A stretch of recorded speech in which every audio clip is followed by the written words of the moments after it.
Assalamualaikum warahmatullahi wabarakatuh. Alhamdulillah al-hadi lis-siratil mustaqim. Segala puji bagi Allah Jalla Jalaluh. Dialah yang memberikan petunjuk kepada jalan yang lurus. Ketika Allah berfirman dalam sebuah hadis qudsi, ya ibadi kullukum dhalun illa man hadaitu. Wahai hamba-hambaku, kalian semua tersesat kecuali orang yang aku kasih hidayah. Bagaimana supaya kita dapat hidayah Allah? Fastahduni ahdikum. Mintalah kalian kepadaku hidayah, niscaya aku akan memberikannya. Wassalatu wassalamu ala nabiyil karim Muhammad ibn Abdullah wa ala alihi wa ashabihi ajma'in. Salat dan salam semoga tercurahkan untuk Nabi yang mulia Muhammad ibn Abdullah, untuk keluarga beliau, untuk istri-istri beliau, untuk putra-putri beliau, dan untuk mereka yang mencintai beliau dan mengikuti jalan beliau. Amma ba'd, ahibati fillah, hampir selesai perjuangan itu. Waktu 720 jam kira-kira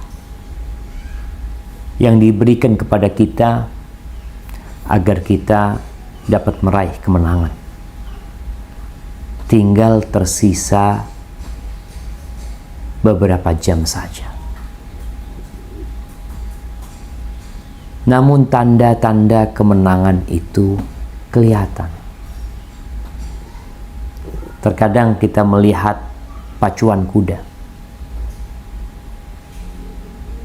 Putaran memang masih jauh, tapi nampak ada kuda-kuda yang sudah tertinggal di belakang. Tapi ada yang di pertengahan masih terus berupaya untuk menang. Tapi ada yang Masya Allah sudah tampak kemenangan itu walaupun dia belum sampai ke garis finish. Kalau kita bicara orang-orang yang menang ya di dunia, di Indonesia, kemenangan buat mereka adalah kemenangan yang menghasilkan uang, yang menghasilkan materi, yang menghasilkan jabatan. Kemarin ketika pemilihan presiden kita lihat posko pemenangan ini, posko pemenangan ini. Nanti pemilihan bupati sama posko pemenangan ini, pemenangan ini. Karena orang berpikir itulah kemenangan. Bagaimana euforia mereka tatkala mereka menang. Mereka salah melihat kemenangan. Pantaskah orang mengatakan menang tatkala yang dia dapat adalah tanah? Yang dia raih adalah tanah.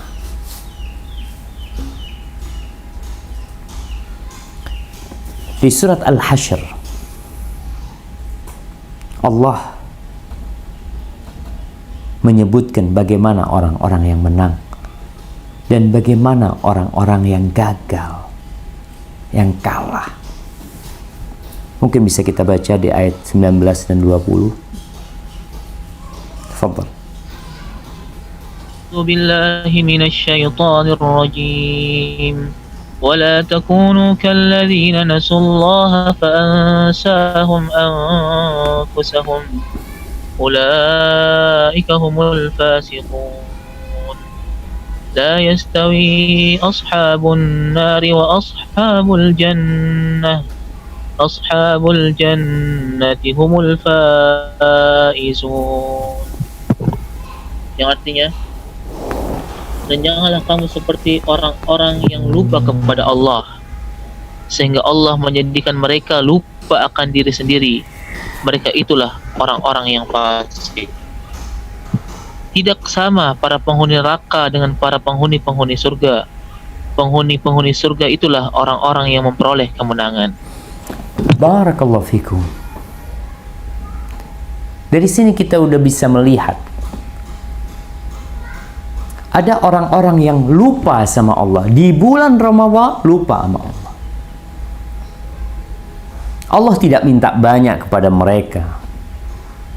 Bahkan tatkala Allah memerintahkan sesuatu kepada mereka, itu untuk kebaikan mereka. Mereka lupa dengan Allah. Akhirnya Allah bikin mereka lupa sama diri mereka sendiri. Sehingga tidak sadar ketika orang ini membawa dirinya menuju ke jurang kebinasaan. Dia nggak sadar, lupa. Mabuk dengan kenikmatan dunia. Ketika diingatkan, Mas, waktunya berpuasa. Panggilan-panggilan setiap malam yang mengatakan, ya baghiyal khairi aqbil. Wahai orang yang ingin kebaikan, kemari kau. Dia pura-pura tuli. Wa ya baghiyal syarri aqsir. Wahai orang yang ingin berbuat jahat, tahan dirimu, berhenti. Penjelasan-penjelasan, uraian, pencerahan-pencerahan yang mengatakan di akhir Ramadan ada sebuah malam yang lebih baik dari 1000 bulan. Sama sekali dia nggak dengerin. Allah bikin dia lupa sama diri dia sendiri. Di depan dia ada sebuah kemenangan. Di depan dia ada sebuah keberuntungan. Tapi kita dapat melihat ada orang yang lupa. Dikasih duit 1 M, ditinggal. Ya Allah, lupa ana. Ulaika humul fasiqun. Mereka orang-orang yang fasik. La yastawi ashabun nar wa ashabul jannah. Penghuni surga dan penghuni neraka nggak sama. Ashabul jannah humul faizun. Kalau mau bicara kemenangan, mereka lah orang-orang yang mendapatkan kemenangan. Ahibati fillah, kita akan bicara orang-orang yang menang. Apakah masih ada orang-orang yang menang di masa sekarang ini? Kita mendengar ya ceramah menjelaskan bagaimana para sahabat Nabi di bulan Ramadan ya. Bagaimana perjuangan mereka, bagaimana Utsman bin Affan menghatamkan Al-Quran 1 rakaat. Bagaimana Al-Imam Syafi'i rahimahullahu ta'ala menghatamkan Al-Quran dalam bulan Ramadan sehari 2 kali hatam. Masih adakah penerus Abu Bakar As-Siddiq yang bersedekah dengan semua hartanya? Dengan penuh keyakinan dia menjawab Rasulullah SAW, aku tinggalkan buat mereka Allah dan Rasulnya. Abu Bakar yang diharapkan akan dipanggil dari semua pintu surga. Ada 8 pintu surga. Ada pintu sholat, ada pintu sedekah, ada pintu ar-rayyan, ada pintu haji, ada pintu jihad, ada babul aiman, ada pintu la haula wala quwata illa billah, ada pintu berbakti kepada orang tua. Itu Abu Bakar diharapkan dipanggil dari semua pintu. Masih adakah penerus Abu Bakar? Apakah dikatakan udah habis? Orang zaman sekarang milih pintu. Abu Bakar bertanya, apakah ada orang yang dipanggil dari semua pintu? Kata Rasul SAW, na'am, wa arju an takuna minhum. Dan aku berharap engkau termasuk yang dipanggil dari semua pintu itu. Masih adakah penerus Umar bin Khattab, seorang yang tegas menegakkan kebenaran? Masih adakah penerus Utsman bin Affan, tatkala dalam kondisi sulit, paceklik, dia keluarkan hartanya untuk membantu orang-orang yang kesulitan. Masih adakah penerus Ali bin Abi Thalib, penerus Abdurrahman bin Auf? Atau kebaikan itu berhenti di sana? Haibati fillah, kebaikan di umat ini masih ada. Rasulullah sallallahu alaihi wasallam dalam hadis yang diriwayatkan Imam Tirmidzi, beliau mengatakan, "Mathalu ummati au ummati mathalul matar kal matar." Umatku ini seperti air hujan. La yudra awwaluhu khairun am akhiruhu. Nggak ketahuan awalnya baik atau akhirnya. Artinya dari awal sampai akhir ada banyak kebaikan. Memang khairun nasi qarni, sebaik-baiknya generasi-generasi Nabi alaihi salatu wassalam, tapi kebaikan itu terus ada di umat ini. Akan tetap ada manusia-manusia yang menegakkan kebenaran sampai hari kiamat. Naam, la tazalu ta'ifatun min ummati 'alal haqqi zahirin la yadurruhum man khadalahum hatta ya'ti amrullah wa hum kadzalik. Akan hilang kebaikan di umat ini. Akan tetap ada kelompok dari umatku yang menegakkan kebenaran, yang mengamalkan perintah Allah, menjauhi larangannya, menegakkan sunnah Rasul sallallahu alaihi wasallam. Mereka dihinakan, mereka disia-siakan sampai datangnya kiamat. Akan tetap ada. Apakah engkau ingin menjadi mereka? Menjadi orang-orang yang zahirin, yang terus menang walaupun dihinakan. Jamaah rahimakumullah,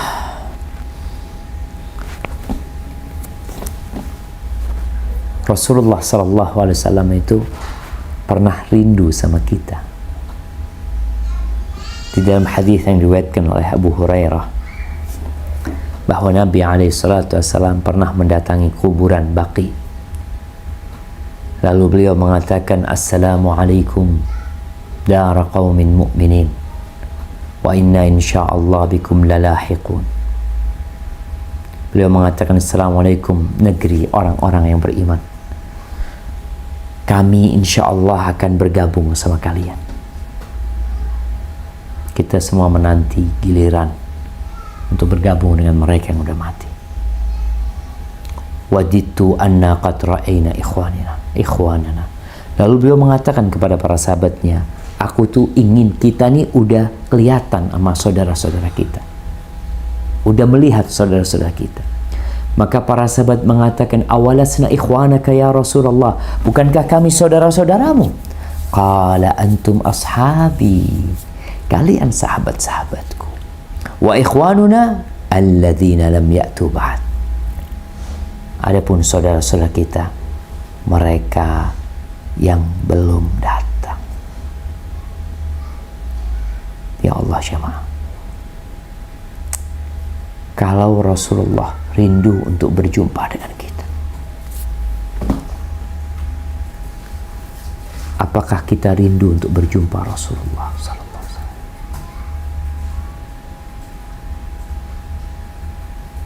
Semoga kita termasuk orang-orang yang minum dari telaga Nabi alaihi salatu wassalam. Jemaah, kalau bicara orang-orang baik, orang-orang yang menang dengan kemenangan yang maksimal, itu memang gak banyak. Allah sebutkan di surat Al-Waqi'ah. Coba dibuka Qur'annya.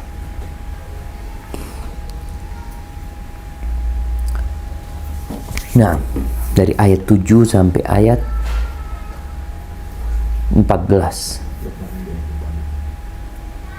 أعوذ بالله من الشيطان الرجيم وكنتم أزواجا ثلاثة فأصحاب الميمنة ما أصحاب الميمنة وأصحاب المشأمة ما أصحاب المشأمة والسابقون السابقون أولئك المقربون في جنات النعيم ثلة من الأولين وقليل من الآخرين.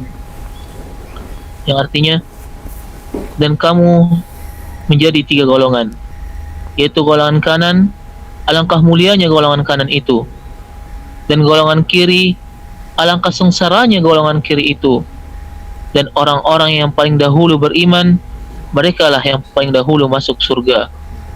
Mereka itulah orang yang dekat kepada Allah, berada dalam surga kenikmatan, segolongan besar dari orang-orang yang terdahulu, dan segolongan kecil dari orang-orang yang kemudian. Nah, sedikit dari orang-orang yang kemudian. Kita generasi yang kemudian. Kita tahu zaman yang akan datang semakin menakutkan. Fitnah semakin banyak. Tapi kebaikan akan tetap ada. Coba kita lihat yang disebut as-sabiqun as-sabiqun, orang yang berlomba-lomba, yang saling mendahului dalam kebaikan, mereka yang akan masuk surga lebih dulu. Mereka dapat apa sih? Kalau kita ngelihat orang yang balapan motor, yang balapan lari, yang balapan mobil, dapat apa? Dapat trofi, dapat fulus. Setelah itu selesai. Hanya untuk kemenangan ini engkau sampai capek berlelah-lelah. Untuk sesuatu yang suatu saat hanya akan menjadi kenangan. Tapi berbeda dengan kemenangan yang Allah berikan kepada al-muqarrabun. Allah kasih apa mereka? Coba kita lihat, supaya kita termotivasi di 10 hari terakhir ini. Kalau engkau nggak bisa menyamain mereka, tidak bisa seperti Abu Bakar sepanjang tahun, tidak bisa seperti Imam Bukhari sepanjang tahun, tidak bisa seperti Utsman bin Affan sepanjang tahun. Padahal mereka adalah idola-idola kita yang kita diperintahkan untuk mencontoh mereka. Paling tidak di 10 akhir Ramadan engkau menjadi seperti mereka. 10 hari. Dapat apa mereka? Coba dilanjutkan, mereka dapat apa? Tafadhal. وقليل من الآخرين على سرر موضونة متكئين عليها متقابلين يطوف عليهم ولدان مخلدون بأكواب وأباريق وكأس من معين لا يصدعون عنها ولا ينزفون وفاكهة مما يتخيرون ولحم طير مما يشتهون وحور عين كأمثال اللؤلؤ المكنون جزاء بما كانوا يعملون لا يسمعون فيها لغوا ولا تأثيما إلا قيلا سلاما سلاما وأصحاب اليمين حسبك تقرأ ترجمة yang artinya, dan segolongan kecil dari orang-orang yang kemudian mereka berada di atas dipan-dipan yang bertahtakan emas dan permata. Mereka bersandar di atasnya berhadap-hadapan. Mereka dikelilingi oleh anak-anak muda yang tetap muda, dengan membawa gelas, cerek, dan sewaki piala berisi minuman yang diambil dari air yang mengalir. Mereka tidak pening karenanya dan tidak pula mabuk. Dan buah-buahan apapun yang mereka pilih, dan daging burung apapun yang mereka inginkan. Dan ada bidadari-bidadari yang bermata indah, laksana mutiara yang tersimpan baik, sebagai balasan atas apa yang mereka kerjakan. Di sana mereka tidak mendengar percakapan yang sia-sia maupun yang menimbulkan dosa, tetapi mereka mendengarkan ucapan salam. Barakallahu fikum. Itu tuh yang ditawarkan, yang diperjuangkan. Khalidina fiha abada, kekal selama-lamanya. akan tetap muda, tetap sehat, menikmatin segala sesuatu yang ada, sedangkan kemenangan di dunia, engkau akan menjadi tua, engkau akan sakit-sakitan, dan engkau akan mati. Dan untuk yang seperti itu, engkau berjuang mati-matian. Apa enggak sebaiknya kita sadar? Ahibati fillah, orang-orang yang menang adalah orang-orang yang mampu melawan nafsunya sendiri, mengontrol keinginan-keinginannya, menundukkan syahwatnya untuk taat dan patuh kepada aturan ilahi. Orang ini tetap berpuasa walaupun lingkungannya banyak yang tidak puasa. Orang ini berpuasa lillahi ta'ala, bukan karena ikut-ikutan. Dia tidak mengatakan in ahsanan nas ahsantu wa in asa'u asa'tu. Dia bukan termasuk orang yang kalau orang-orang baik aku ikut baik, kalau mereka buruk ya aku jadi seperti mereka. La. Karena dia tahu dia akan dihisap sendiri. Dia tidak akan ditanyai tentang dosa-dosa orang-orang tersebut. Dia beribadah, berpuasa karena imanan wahtisaban. Dia bukan ikut-ikutan. Yang kata Nabi alaihi salatu wassalam menjelaskan tentang kemenangan orang ini, man sama ramadhana imanan wahtisaban ghufira lahu ma taqaddama min dhanbi. Barang siapa yang berpuasa di bulan Ramadan karena imanan wahtisaban, karena dia beriman dan berharap pahala, dia beriman bahwa dia adalah hamba Allah Azza wa Jalla, dia hidup dengan aturan, dia dikasih segala fasilitas oleh Allah, tapi dia dituntut untuk menjalankan tugas-tugas dia sebagai khalifah di muka bumi ini. Dia benar-benar beriman, wahtisaban, dia ikhlas berharap pahala dari Allah Azza wa Jalla. Apa yang akan terjadi? Ghufira lahu ma taqaddama min dhanbi. Selesai Ramadan, bersih, dosa-dosanya habis ya. Dilihat lembaran dia, 11 bulan dia berbuat dosa. Di bulan Ramadan dia mulai itu, dia hapus 1 lembar, 2 lembar, 3 lembar, 4 lembar, 5 lembar, sampai kalau buku dia itu, buku catatan dosa dia itu sepenuh bumi ini, ghufira lahu ma taqaddama min dhanbi. Diampuni dosa-dosa dia yang lalu. Dia bertobat. Dia beriman kalau dosa yang dia kerjakan akan ada tuntutannya.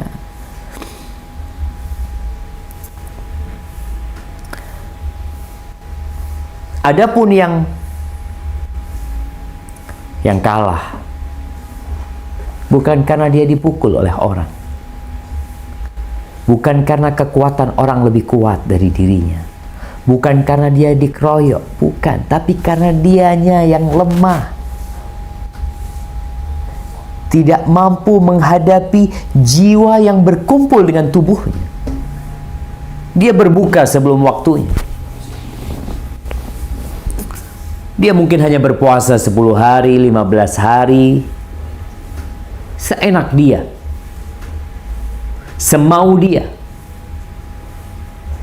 seperti binatang yang kadangkala nggak urusan di depan rumah tetangga ada rumput, ada bunga, dia makan. Seperti ayam yang kadangkala buang kotoran di depan teras rumah orang tanpa merasa berdosa.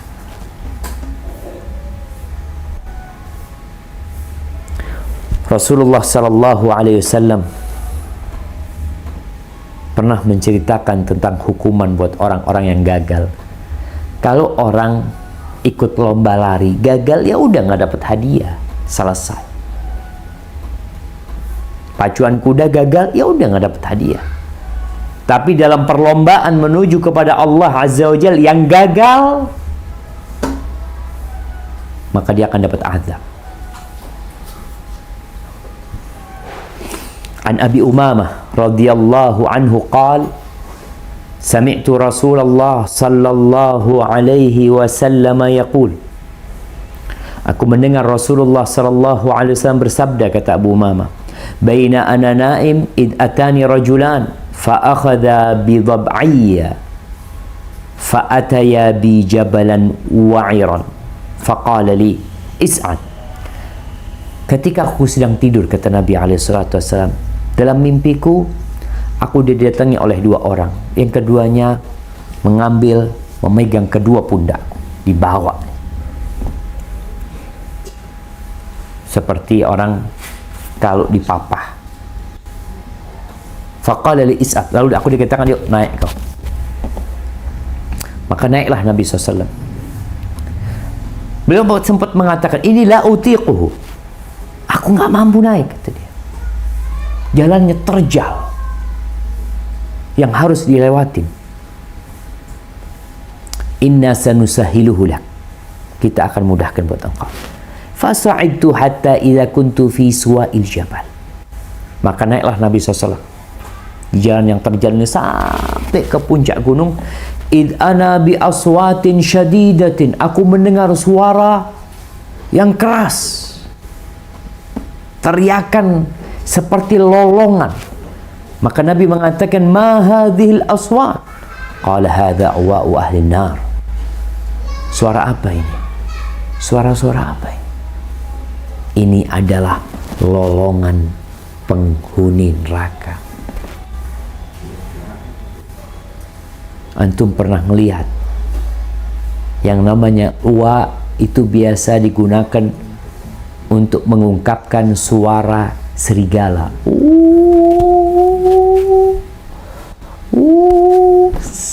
Teriakan penghuni neraka seperti itu karena merasakan sakitnya siksa. Bukan yang kalah ini jamaah kemudian duduk santai, nggak apa-apa lah, memang hidup kalah dan menang. La yastawi ashabun nar wa ashabul jannah. Ashabul jannati humul faizun. Thumman tuliqa bi, kemudian aku dibawa lagi. Fa idza ana biqaumin mu'allaqina bi'araqibihim, aku menuju ke sebuah tempat, aku melihat ada orang-orang yang digantung di kaki mereka.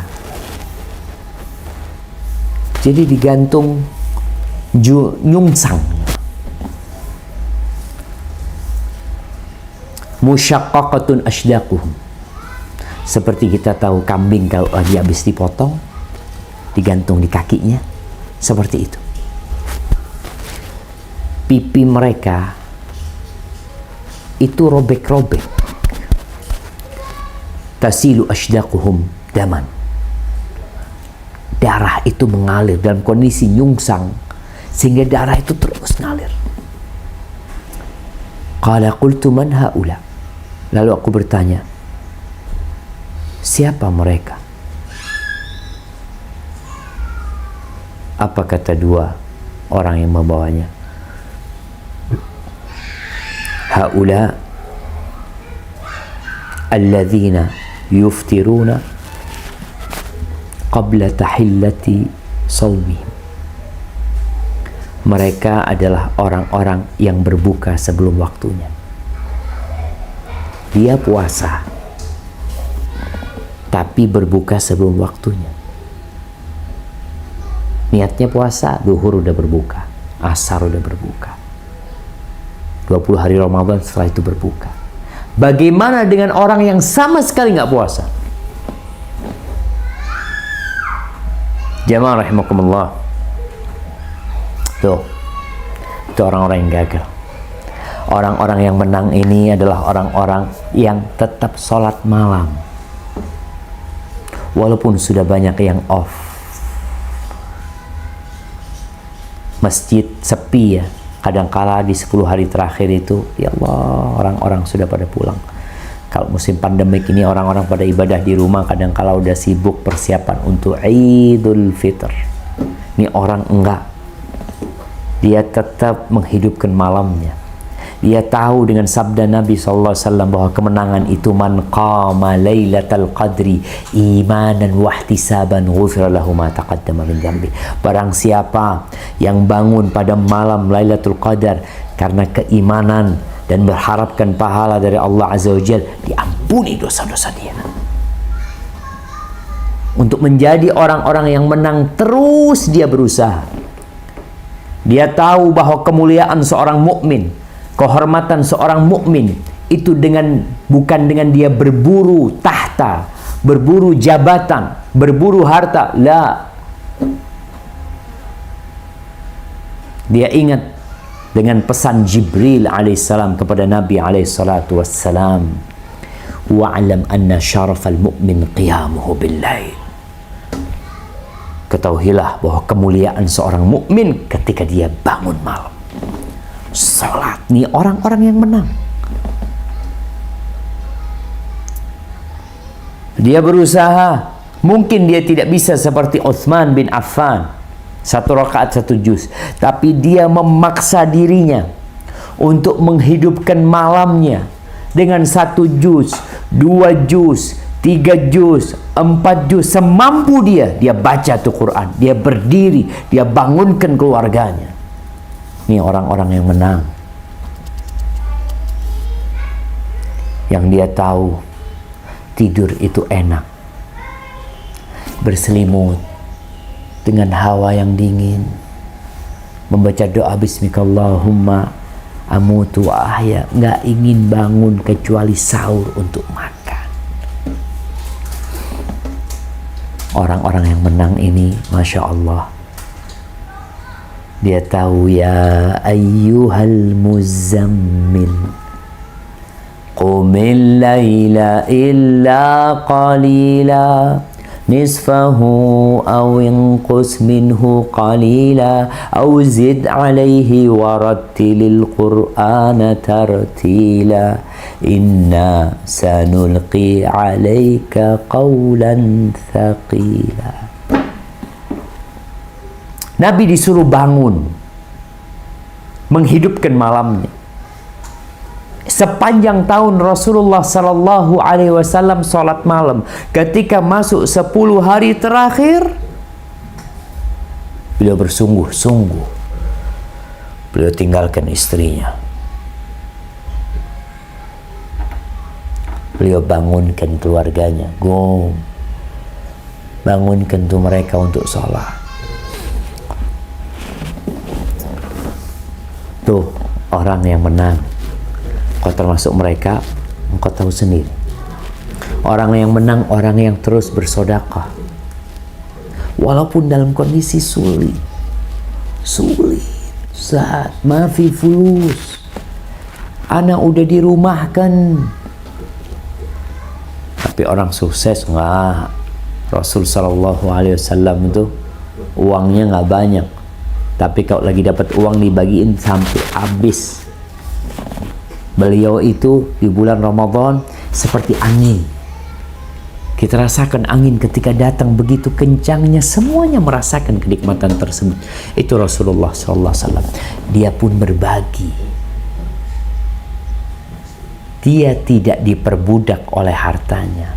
Dia berlindung kepada Allah. Allahumma inni a'udzubika min malin yakunu alayya adzaban. Aku berlindung kepadamu dari harta yang menjadi azab buat aku. Harta ada di tangan dia tapi tidak di hati dia. Dia buka tuh harta dia. Ini orang-orang yang sukses, orang-orang yang menang. Coba dibuka firman Allah Azza wa Jalla di surah Al-Hasyr.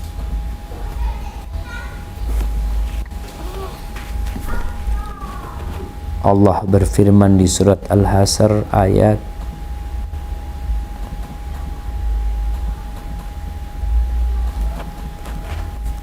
9.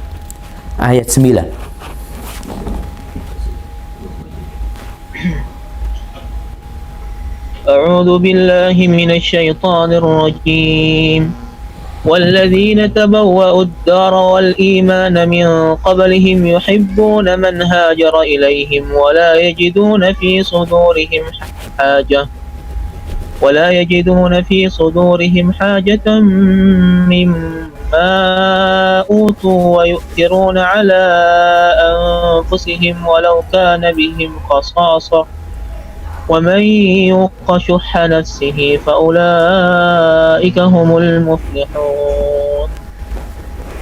Yang artinya, dan orang-orang Ansar yang telah menempati kota Madinah dan telah beriman sebelum kedatangan mereka orang-orang Muhajirin. Mereka mencintai orang yang berhijrah ke tempat mereka, dan mereka tidak menaruh keinginan dalam hati mereka terhadap apa yang diberikan kepada mereka, yaitu orang Muhajirin. Dan mereka mengutamakan orang-orang Muhajirin atas dirinya sendiri, meskipun mereka juga memerlukan. Dan siapa yang dijaga dirinya dari kekikiran, maka mereka itulah orang-orang yang beruntung. Masya Allah jamaah. Ketika engkau dapat menundukkan kecintaanmu kepada harta, lalu engkau berbagi kepada orang-orang dalam kondisi engkau sendiri susah. Kalau orang kelebihan harta berbagi, ya memang seharusnya. Tapi bagaimana ketika orang itu mendahulukan orang lain demi mendapatkan kemenangan? Karena ada sebuah hari yang kata Allah Azza wa Jal, yauma la yanfa'u malun wala banun. Hari tidak berguna harta, tidak berguna anak, illa man atallaha biqalbin salim, kecuali orang yang datang kepada Allah membawa hati yang selamat. Abu Lahab orang kaya. Apa kata Allah? Ma aghna anhu maluhu wa ma kasab. Nggak ada gunanya hartanya, hasil usahanya, kerjaan dia nggak ada manfaatnya. Sayasla naron dzata lahab wa imra'atuhu hammalatal hatab. Nih, suami istri yang setia seperti Abu Lahab sama Ummu Lahab, Ummu Jamil. Itu setia, sampai di neraka pun setia, dibakar suaminya sama istri. Hati-hati ketika kita mendapatkan pasangan hidup yang bisikan dia selalu tentang dunia, selalu tentang kemewahan, terus engkau disuruh cari harta, cari harta, cari harta, bukan bisikan untuk berbagi. Nanti hartamu membakarmu, dan istrimu mungkin salah satu yang membawanya untuk membakar dirimu. Engkau harus kontrol dirimu. Arahkan istrimu untuk berbagi. Untuk para wanita, engkau ingin menjadi orang-orang yang menang. Engkau cinta kepada perhiasan. Rasulullah SAW pernah pada hari raya setelah Ramadan, beliau itu datang ke sofnya para wanita. Setelah beliau berceramah di tempatnya laki-laki, beliau datang kepada para wanita. Beliau mengatakan, ya ma'syaran nisa, tasaddaqna, fa inni ra'aitukunna aktsara ahlin nar. Wahai para wanita, kalian bersedekahlah. Aku melihat kebanyakan kalian penghuni neraka. Mereka bertanya, walima ya Rasulullah. Kenapa Rasulullah SAW? Ya, karena sering melaknat, gak bersyukur sama suaminya. Maka ini kesempatan menyelamatkan diri dari neraka dengan cara bersedekah. Itu wanita melemparkan perhiasan mereka, antingnya dilemparin, gelangnya, cincinnya dilemparin. Mereka ingin menang, ingin selamat dari api neraka. Kemudian orang-orang yang menang adalah orang-orang yang terus beristighfar di waktu sahur. Ini kesempatan. Engkau mungkin gak pernah bangun malam. Bangun selalu ketika azan dikumandangkan. Di bulan Ramadan ada orang-orang yang menang. Kenapa? Di waktu sahur mereka terus beristighfar. Nah, Allah sebutkan di surat Adz-Dzariyat ayat 15 sampai 19. Coba dibaca.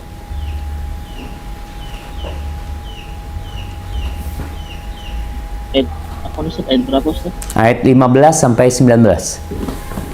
Baik. أعوذ بالله من الشيطان الرجيم إن المتقين في جنات وعيون آخذين ما آتاهم ربهم إنهم كانوا قبل ذلك محسنين كانوا قليلا من الليل ما يهجعون وبالأسحار هم يستغفرون وفي أموالهم حق للسائل والمحروم. Yang artinya, sesungguhnya orang-orang yang bertakwa berada di dalam taman-taman surga dan mata air. Mereka mengambil apa yang diberikan Tuhan kepada mereka. Sesungguhnya mereka sebelum itu di dunia adalah orang-orang yang berbuat baik. Mereka sedikit sekali tidur pada waktu malam, dan pada akhir malam mereka memohon ampunan kepada Allah. Dan pada harta benda mereka ada hak untuk orang miskin yang meminta dan orang miskin yang tidak meminta. Barakallahu fikum. Ini Allah sebutkan. Mereka masuk surga jangan dipikir santai. Mereka meninggalkan ranjang mereka, menjauhi tempat tidur mereka, bangun mereka beribadah kepada Allah Azza wa Jalla. Wabil ashar hum yastaghfirun, dan di waktu sahur mereka istighfar. Mereka tidak GR dengan amalan mereka, tidak ujub dengan sholat mereka yang sudah dikerjakan. Yang terjadi mereka malah takut kepada Allah. Dia terus beristighfar, takut nggak diterima, takut sholatnya banyak kekurangan, takut nggak khusyuk di sana, takut ada riak di sana. Inilah orang-orang yang menang, jemaah. Baik sama Allah, berbagi sama makhluk hidup. Kemudian yang terakhir, sebenarnya masih banyak. Yang terakhir nih, orang menang itu orang yang dapat menjaga syahwatnya dari yang haram. Ketika bukan sekedar syahwat makan dan minum. Ketika Rasul sallallahu alaihi wasallam menjelaskan tentang keutamaan puasa, di mana amalan manusia itu hitungannya udah ada buat manusia. Allah sudah tetapkan illa shaum, kata Allah, kecuali puasa. Fa innahu li wa ana ajzi bih. Kecuali puasa itu milikku dan aku yang akan kasih balasan. Kenapa? Yada'u ta'amahu wa syahwatahu min ajli. Dia itu meninggalkan makan, meninggalkan syahwatnya karena aku, bukan karena siapa-siapa. Dia tidak menjadi budak syahwatnya. Rasulullah sallallahu alaihi wasallam bersabda, "Ukfulu li bisit, akful lakumul jannah." Kalian jaminkan buat aku 6 perkara, aku jaminkan buat kalian surga. 6 perkara nih dijamin surga. Dalam hadis riwayat Imam Tabrani, dan hadis ini sahih. Apa yang pertama? Idza haddatsa ahadukum fala yakdzib. Kalau bicara jangan dusta. Nih, Ramadan dia tahan diri untuk berdusta. Sepanjang tahun insyaallah dia tinggalkan dusta. Wa idza tumina fala yakhun. Kalau dikasih amanat jangan berkhianat. Ini buat siapa saja. Apapun jabatanmu, apapun kedudukanmu, ketika engkau mendapatkan amanah, jangan berkhianat. Yang ketiga, wa idza wa'ada fala yukhlif. Kalau berjanji jangan ingkar janji. Yang keempat, wuddu absarakum. Tundukkan pandangan kalian. Jaga pandangan kalian. Wa kufu aydiyakum. Tahan tangan kalian, jangan nyakitin orang. Jangan ngambil hak orang. Jangan menzalimi orang. Wahfadhu furujakum. Dan jaga kemaluan kalian. Langsung diteken jaminan masuk surga sama Nabi SAW. Dijaminkan surga. Dan kita di Ramadan belajar itu semua. Kalau ternyata di Ramadan 6 perkara tersebut kita belum bisa jaga, di luar Ramadan untuk pikiran untuk bisa jaga. Ahibati fillah, Di surat Yunus ayat 58, Allah menceritakan tentang kegembiraan.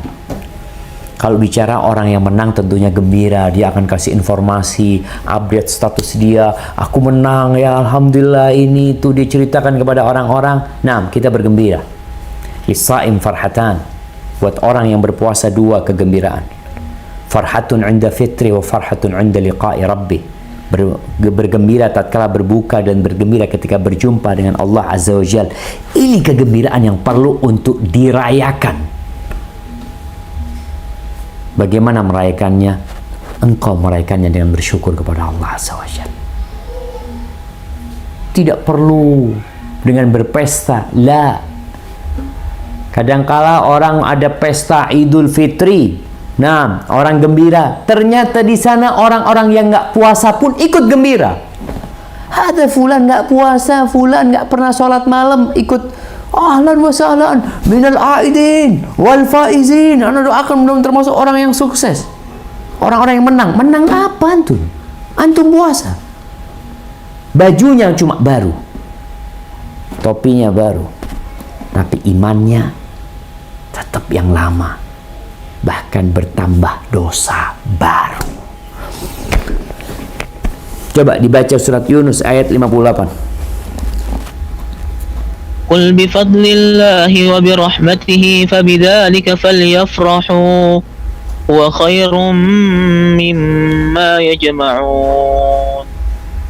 Yang artinya, katakanlah Muhammad, dengan karunia Allah dan rahmatnya, hendaklah dengan itu mereka bergembira. Itu lebih baik daripada apa yang mereka kumpulkan. Lebih baik daripada harta, lebih baik dari kemenangan-kemenangan dunia. Ketika engkau bisa berpuasa sebulan penuh, bisa sholat malam, bisa hatam, bisa istighfar, bisa sodakoh, bisa jaga pandangan, bisa jaga syahwat, ini yang perlu engkau bergembira. Makanya Idul Fitri adalah hari kegembiraan. Pesta Idul Fitri nggak apa-apa, asalkan kau orang yang puasa. Tapi kalau engkau nggak puasa, engkau pura-pura mau gembira, engkau seharusnya nangis, bersedih. Karena engkau telah menambah dalam catatanmu dosa baru yang sangat besar. Barakallahu fikum. Mungkin itu yang bisa kita kaji pada kesempatan kali ini. Kita masuk ke sesi tanya jawab. Anda kembalikan ke Ustaz Luqman Hakim. Tafadhal Ustaz. Baik, khairan atas nasihat yang sangat bermanfaat. Mudah-mudahan kami di sini bisa melaksanakan, memaksimalkan ibadah di 10 hari terakhir Ramadan ini. Amin ya rabbal alamin. Kemudian kita langsung ke pertanyaan. Bagi teman-teman yang di Zoom, silahkan untuk angkat tangan. Silahkan kepada Ummu Fatimah Syaknaz. Assalamualaikum warahmatullahi wabarakatuh. Waalaikumsalam warahmatullahi wabarakatuh. Semoga Allah senantiasa menjaga Ustadz dan kita semua. Allahumma amin. Ana mau tanya Ustadz, jika ada seorang ayah yang senantiasa berpuasa, namun di malam harinya ia melakukan hal-hal yang Allah Azza wa Jalla larang, apakah ia termasuk orang yang lemah yang seperti Ustadz tadi jelaskan? Dan apakah kelak di akhirat ia bisa dihindarkan dari azab Allah karena kesolehan anaknya jika ia memiliki anak yang soleh atau solehah? Jazakallahu khairan Ustadz. Barakallahu fiikum. Wa fiikum mubarak. Iya jemaah. Ada orang yang siang harinya puasa, malamnya berbuat dosa. Maka yang perlu ditanyakan, apakah dia berpuasa di pagi harinya imanan wahtisaban? Karena kalau yang menggerakkan dia untuk berpuasa iman dan berharap pahala, insya Allah akan berdampak kepada amalan dia di malam hari. Maka semoga ayahnya bisa dikasih pencerahan agar memperbaiki niatnya kenapa dia puasa. Karena ada orang puasa, kenapa puasa? Udah biasa kayak gini tiap tahun puasa. Enak sih puasa, enteng di badan. Jadi ada orang yang berpuasa sebagai sebuah budaya, sebagai sebuah tradisi. maka perlu dilihat. Kemudian apakah orang tuanya lemah? Ya. Kenapa dikatakan lemah? Engkau mampu di siang hari menahan syahwat. Kenapa di malam hari nggak ditahan syahwatnya? Padahal malam-malam itu malam yang mulia, apalagi di 10 hari terakhir. Panggilan untuk berbuat baik itu di malam hari yang mengatakan, ya baghiyal khair aqbil. Wahai orang yang ingin kebaikan di malam hari, ini saatnya, kemarilah engkau berbuat. Dibebaskannya orang-orang dari api neraka itu di malam hari. Keutamaan membaca Al-Quran di malam hari lebih afdal daripada di siang hari. Tapi kalau akhirnya waktu malam yang mulia ini, di mana di situ ada Lailatul Qadar, dibuat untuk melakukan dosa, maka semoga Allah mengampuni dosa-dosa kita. Kesian. Tapi kita kasih pencerahan orang tua. Terus kalau pertanyaannya, apakah kesolehan anak itu bisa mengampuni dosa orang tuanya? Ya. Istighfarnya anak buat kedua orang tuanya. Doa-doanya anak buat orang tuanya. Selama orang tuanya muslim, ada harapan untuk masuk surga, diampuni dosa-dosanya, dikumpulkan sama anak-anaknya. Allah mengatakan, walladzina amanu wattaba'athum dzurriyyatuhum biimanin alhaqna bihim dzurriyyatahum. Tuh, orang-orang yang beriman diikuti sama anak keturunan yang beriman, Allah akan kumpulkan mereka dengan anak keturunan mereka. Namun kalau ternyata amal soleh ayah tidak sebanding dengan dosa-dosanya, ketika dalam timbangan lebih berat dosa-dosanya, ini amal soleh sudah ditambahin dengan ampunan yang dimintakan oleh anak kepada Allah Azza wa Jal, maka tentunya kita tahu, wa amma man khaffat mawazinuhu fa ummuhu hawiyah. Yang ringan timbangan kebaikannya, maka dia akan berada di neraka hawiyah. Hadza wallahu a'lam bissawab. Jazakallah khairan Ustaz. Kemudian pertanyaan selanjutnya kepada Ibu Ria Kaizia. Silahkan. Assalamualaikum Ustadz. Waalaikumsalam warahmatullahi wabarakatuh. Alhamdulillahirrabbilalamin. Barakallah buat Ustadz ya. Wa fiik wa barak. Ustadz, saya mau tanya, tadi kan Ustadz bilang salah satunya untuk wanita tuh lebih banyak bersedekah ya Ustadz ya.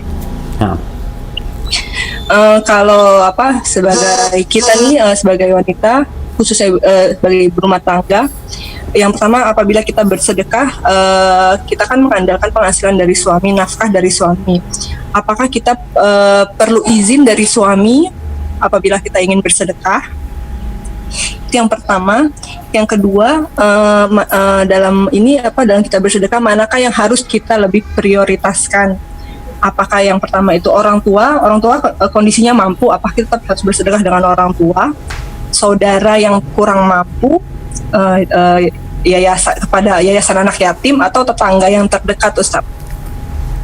ya. Itu aja, Ustaz. Terima kasih atas jawabannya. Barakallah Ustaz ya. Wa fiik wa barak. Nah, ya jemaah, ini perempuan ada yang punya harta, ada yang nggak punya harta. Ada perempuan yang memiliki harta, bisa jadi hartanya dari pemberian suami, hartanya dari warisan orang tuanya, hartanya dari jerih payah dia, atau hartanya dari mahar yang diberikan suami kepada dia. Ketika harta yang hendak disedekahkan itu milik wanita, maka tidak perlu izin sama suami, karena sudah jadi milik dia. Tapi kalau hartanya suami, maka dia perlu izin. Bagaimana dengan nafkah? Tadi nafkah yang diberikan, kalau untuk makan, minum udah dikasih sama suami, kemudian kadang-kali kasih uang belanja untuk keperluan perempuan itu sendiri, mungkin untuk beli bedaknya, make upnya atau apa-apa, perempuan ini tahu dikasih itu duit sama suami untuk beli make up, duitnya dia sedekahkan, udah jadi milik dia, make upnya masih ada lah, yang lainnya masih ada, ini duit aku sedekahkan. Maka apa yang sudah diberikan kepada istri jadi milik istri. Kemudian ada izin dari suami secara umum. Kalau ada sisa uangnya, tafadhol, sudah engkau pakai. Ya udah, berarti ketika ada sisa dia kelola keuangan di rumah tangga, ada sisanya dia sedekahkan. Bisa jadi sedekahnya itu nggak harus uang, makanan yang memang dia masak banyak dan cukup, tidak mengurangi jatah makannya suami, dia berikan kepada tetangga, masya Allah, itu jadi sedekah buat perempuan tersebut. Kalau bicara kepada siapa yang paling berhak mendapatkan sedekah kita, kebaikan kita, orang-orang pernah bertanya kepada Nabi SAW, yas'alunaka madza yunfiqun, qul ma anfaqtum min khairin falil walidaini wal aqrabina wal yatama wal masakin wabnis sabil. Katakan yang paling pantas untuk mendapatkan infakmu itu orang tua.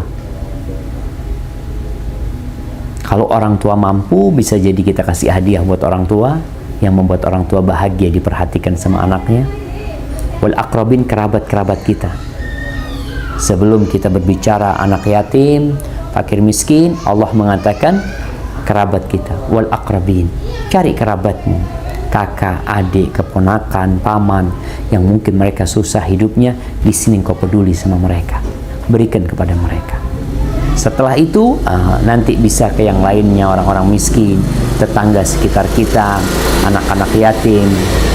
Maka yang utama adalah orang tua, kerabat, kemudian setelah itu orang-orang miskin, terus anak-anak yatim, orang-orang yang terputus nggak bisa pulang ya.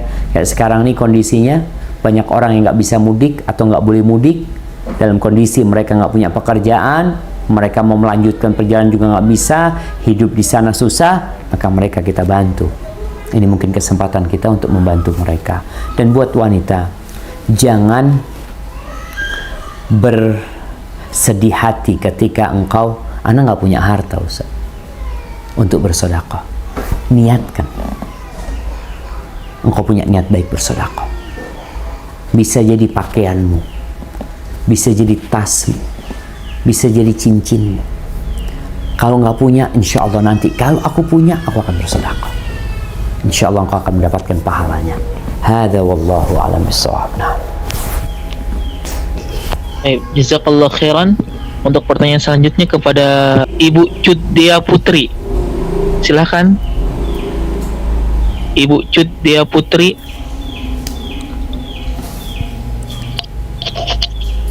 Assalamualaikum warahmatullahi wabarakatuh. Waalaikumsalam warahmatullahi wabarakatuh.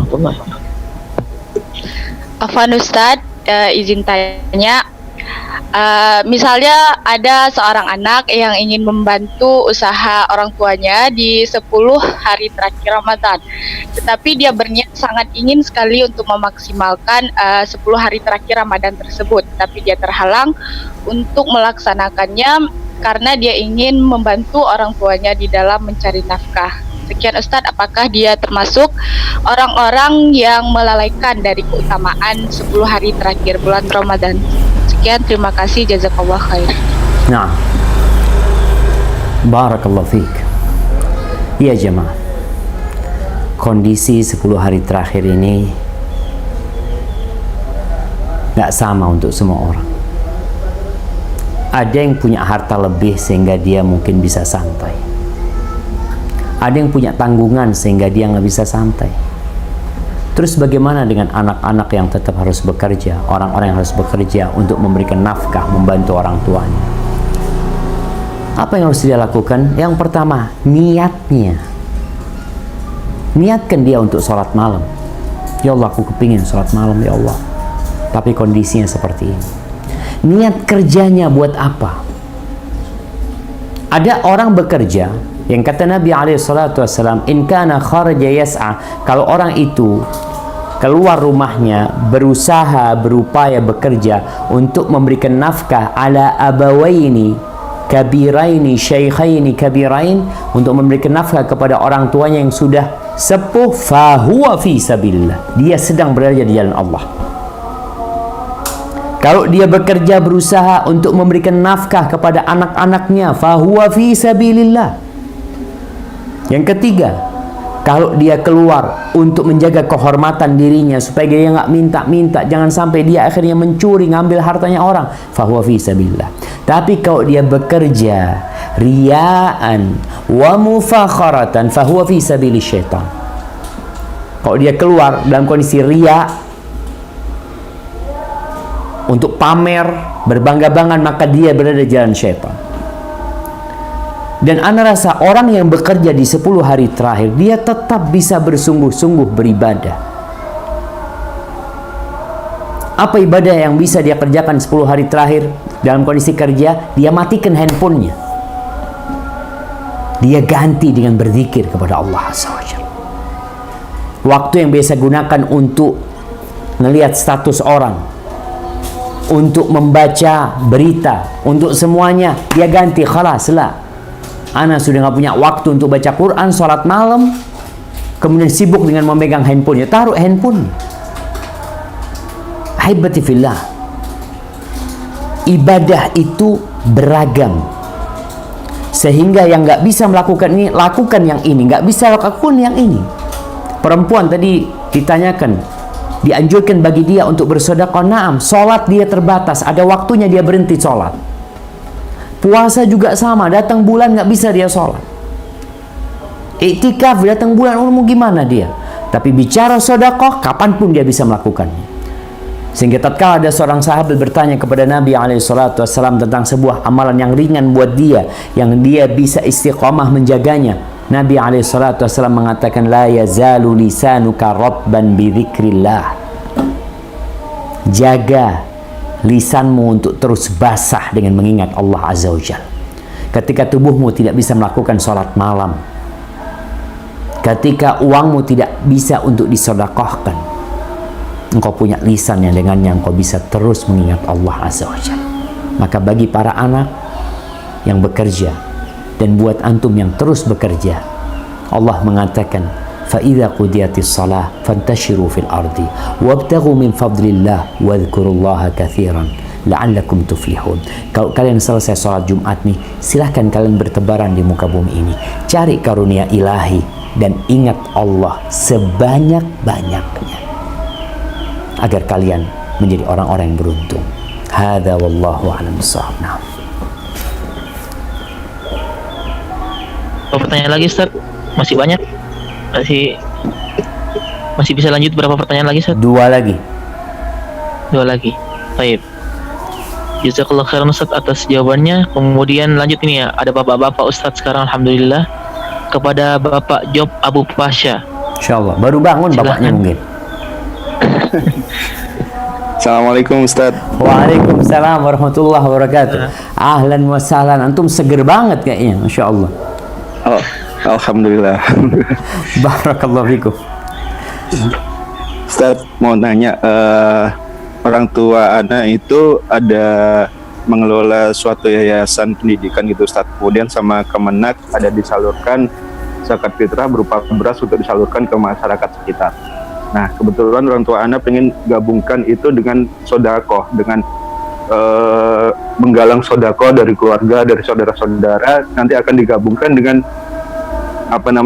zakat fitrah tersebut ketika dibagikan Ustaz. Apakah itu diperbolehkan Ustaz? Nah, itu yang pertama. Kemudian yang kedua, di 10 hari terakhir ini, kalau misalnya kita pengen lebih banyak menghidupkan malam-malam kita dengan ibadah, kemudian kita tidurnya kan kurang Ustaz, itu bolehkah kita memperbanyak tidur di pagi atau siang hari Ustaz? nah, barakallahu fikum. Pertanyaannya barakallahu fikum. Nah, iya jamaah. Baik, berkaitan dengan pertanyaan pertama ya, apakah boleh zakat fitrah digabung dengan sedekah yang lain? Boleh, boleh aja. Zakat fitrah jelas, satu sa' ya sekitar 3 kilo makanan pokok. Kemudian kita mau kasih minyak ya, kita mau kasih telur, kita mau kasih apa, yang semua itu diambilkan dari sedekah, sehingga orang itu pulang, Masya Allah, dia bisa langsung masak maka nggak ada masalah ketika menggabungkan zakat fitrah itu dengan sedekah yang lainnya. Yang penting tidak mengurangi jatah zakat fitrahnya. Jangan zakat fitrahnya buat beli, umpamanya digunakan untuk membeli barang-barang yang lainnya. Enggak, tetap zakat fitrah, makanan, kemudian ditambahi dengan uang sedekah, nggak ada masalah. Bahkan Ana rasa kondisi sekarang ini sepertinya itu baik untuk dilakukan jamaah. Adapun pertanyaan yang kedua tentang orang yang menghidupkan malamnya, terus dia tidur di siangnya, di paginya, tetap istirahat. Namun kalau mau tidur, jangan tidur setelah subuh. Jangan tidur setelah subuh. Kapan tidurnya? Setelah matahari terbit. Kenapa? Karena ini waktu berkah, nyambung malamnya ini. Ini pergantian malam dan siang itu. Malaikat-malaikat pada naik, malaikat turun ya. Bahkan Nabi SAW mengatakan, Allahumma barik ummati fi bukuriha. Ya Allah, berkahi umatku di pagi hari mereka. Rasul SAW setelah sholat subuh, beliau ketika itikaf itu mereka nggak tidur. Beliau berzikir. Kebiasaan Nabi SAW ketika beliau jadi imam sholat subuh, beliau itu nggak beranjak dari tempat sholatnya sampai matahari terbit. Setelah itu pergi. Maka ketika mau tidur silahkan, tapi setelah matahari terbenam, matahari terbit. Orang ini kadang-kala kalau sudah matahari terbit, ya Allah Ustaz, kalau matahari terbit ngantuknya hilang udah. Alhamdulillah ngantuknya hilang. Kita bisa beraktivitas. Soalnya ketika engkau tidur setelah subuh, itu bangunnya capek engkau. Tidurnya kurang. Kenapa? Karena engkau tidur bukan di waktunya tidur. Allah mengatakan, وَجَعَلْنَا النَّهَارَ مَعَاشًا. Dijadikan siang itu tempat untuk kehidupan, bukan tempat untuk tidur. Tapi ketika engkau lelah, capek, tidurlah di waktu duha. Jadikan qailulah untuk dirimu. Dan untuk mengurangi jamaah, artinya akhirnya jangan disamakan ana tidurnya 8 jam Ustaz. Berarti pagi ini tidurnya 8 jam. Tidur mulai jam 8, bangun jam 2 siang. Ya enggak seperti itu. Terus gimana Ustaz? Antum mengkonsumsi madu ya, habatus sauda, apalah yang untuk menjaga kondisi tubuh. Cuma 10 hari ini jamaah. Bismillah. Antum minum vitamin ini itu, makannya juga dijaga supaya tidak terlalu kekenyangan ya. Mungkin seperti itu. Jadi jangan akhirnya balas dendam dengan tidur siangnya balas dendam ganti malamnya, malamnya balas dendam makan siangnya. Akhirnya kerjanya aduh, barakallahu fikum. Nah, pertanyaan terakhir silahkan kepada Bapak Adam Safitri. Silakan Pak. Assalamualaikum warahmatullahi wabarakatuh, Ustaz. Waalaikumsalam warahmatullahi wabarakatuh. Ini pertanyaan terakhir, Ustaz. Saya menanyakan sesuai dengan tema, yaitu orang yang menang di 10 hari terakhir ini, kita meningkatkan amalan yang bisa dilakukan di 10 hari terakhir. Dan ketika nanti di akhir nanti Idul Fitri, Syawal itu kita menjadi orang yang menang. Yang saya tanyakan adalah bagaimana menjaga agar kita senantiasa menjadi orang yang menang di bulan setelah Ramadan ini, Ustaz. Di Syawal, Dzulqa'dah, Dzulhijjah. Terima kasih, begini itu saja, Ustaz. Ya, barakallahu fikum. Nah, jemaah, untuk menjadi orang menang setelah Ramadan dan kalau bisa selamanya, Allah Azza wa Jalla sudah menyiapkan buat kita. Fasilitasnya udah ada. Selesai Ramadan, Allah kasih 6 hari di bulan Syawal. Puasa lagi. Akhirnya tetap kita jaga. Kita jaga nanti puasa Senin Kemis. Kita bisa, alhamdulillah kalau bisa puasa sebulan penuh. Masa antum nggak bisa puasa Senin Kemis? Atau kalau berat Senin Kemis, puasa 3 hari dalam sebulan. Nanti masuk bulan Dzulqa'dah, puasa seperti itu. Nanti masuk bulan Dzulhijjah, nih udah mulai agak jauh dari Ramadan. Allah kasih 10 hari. Hari-hari yang mulia sepanjang tahun. Di situ lagi kita diperintahkan untuk mengecas Ramadan yang kemarin. Nanti selesai Dzulhijjah masuk ke bulan Muharram, sebaik-baiknya puasa setelah bulan Ramadan, bulan Muharram. Jadi penjagaannya itu subhanallah ya. Bagaimana Allah mengatur ibadah kita agar kita terus terjaga, itu dijaga. Maka kalau kita istiqamah insya Allah menjaga apa yang Allah perintahkan tadi, puasa yang berkaitan dengan puasa kita jaga, insya Allah yang lainnya istiqamah. Baca Qur'annya, antum tetap usahakan sehari punya target, baca sekian ya, sehingga 1 bulan antum bisa hatam. Semoga dengan cara seperti itu kita bisa terus istiqamah menjaga amalan ini, dan yang terpenting berdoa, mohon sama Allah Azza wa Jalla. Allah Jalla Jalaluh, dialah yang bisa membuat hati kita tetap dan teguh. Selalu berdoa, Rabbana la tuzigh qulubana ba'da idh hadaitana wa hab lana min ladunka rahmah innaka antal wahhab. Mungkin itu yang bisa Anda sampaikan, kurang lebihnya Anda mohon maaf. Anda kembalikan ke Ustadz Luqman Al-Hakim. Barakallahu fikum.